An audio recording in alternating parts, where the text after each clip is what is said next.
Your grandfather grew wheat. He milled his own flour. He baked his own bread. Seed to table. No middleman, no dependency. You grow wheat, you sell it to a grain elevator. You buy flour at the grocery store. Same land, same crop, different world. In 1920, nearly every farm in America had a mill.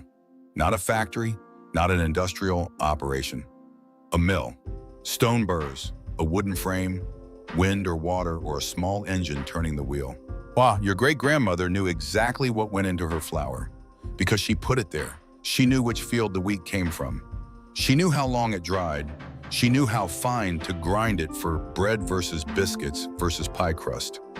That knowledge lived in her hands, in her ears, in the sound the millstone made when the grain was right, in the feel of the flour between her fingers. You cannot learn that from a bag at the grocery store. The mill itself was simple. 2 stones, one fixed, one turning, grain fed between them, crushed. We ground, separated into flour and bran.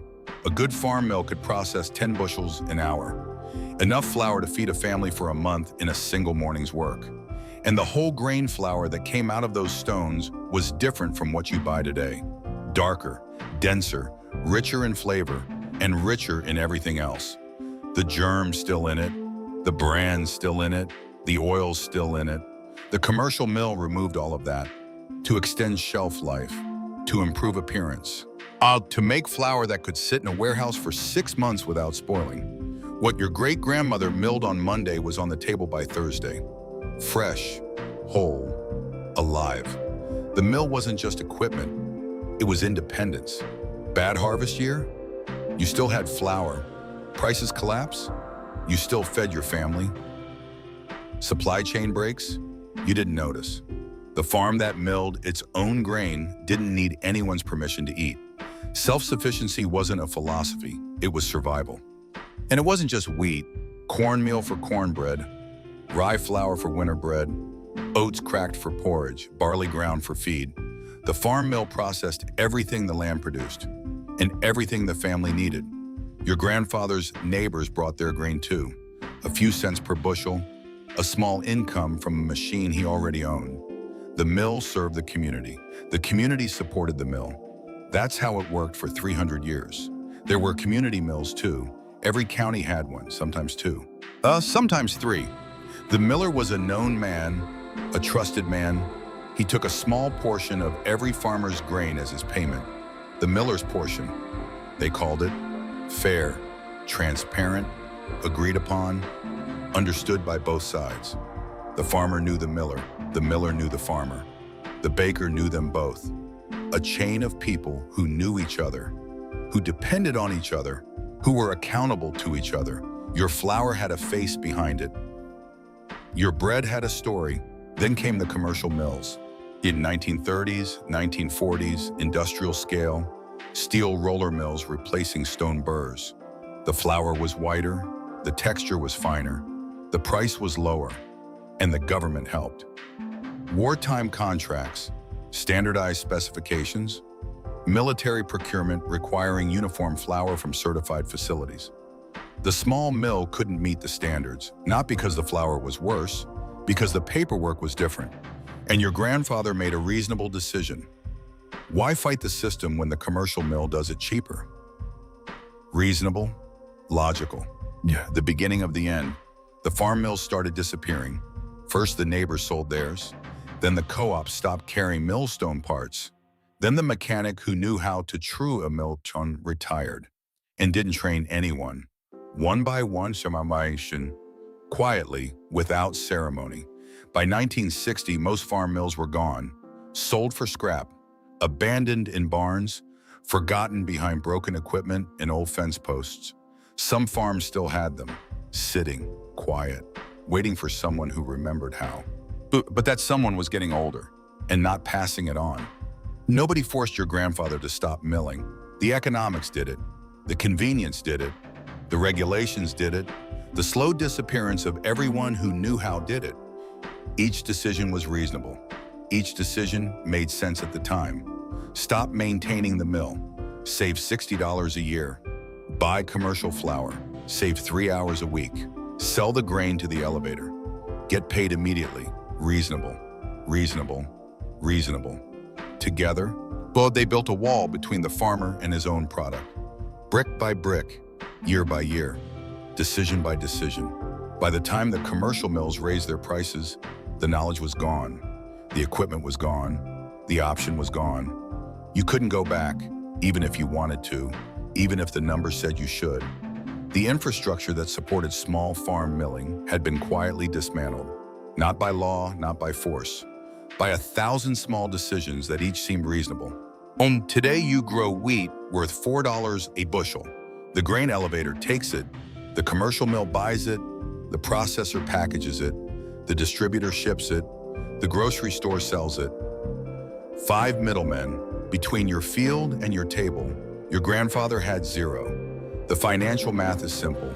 A bushel of wheat, 60 pounds of grain, roughly 45 pounds of flour.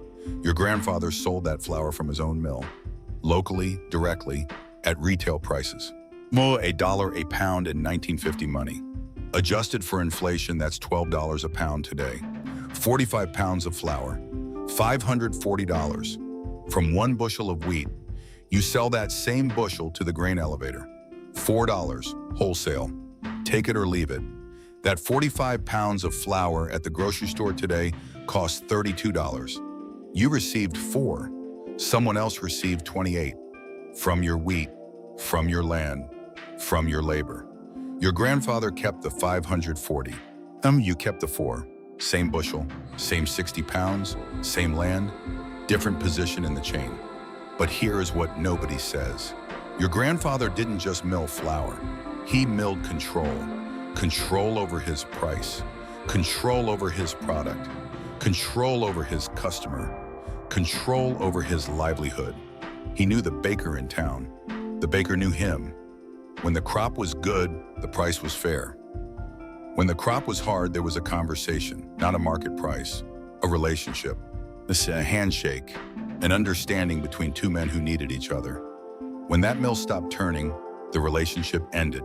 The control transferred, not to you, to the elevator, to the mill, to the processor, to the store, permanently. Some farmers are bringing it back. Small stone mills, heritage grains, direct-to-consumer flour, farmers markets, and online stores. Einkorn wheat, red fife, turkey red, and ancient varieties your great-grandmother grew that never made it into the commercial system. Varieties bred for flavor, not for yield, not for uniformity, not for how they run through an industrial roller mill. The same model your great-grandmother ran in 1920, selling for $12 a pound instead of pennies per bushel. And the customers are there, waiting, looking for exactly this. Flour with a name on it, flour with a farm behind it, flour that tastes like something. The knowledge is harder to find now. When the equipment costs more to restore, the distribution channels have to be rebuilt from scratch. But it's happening, slowly.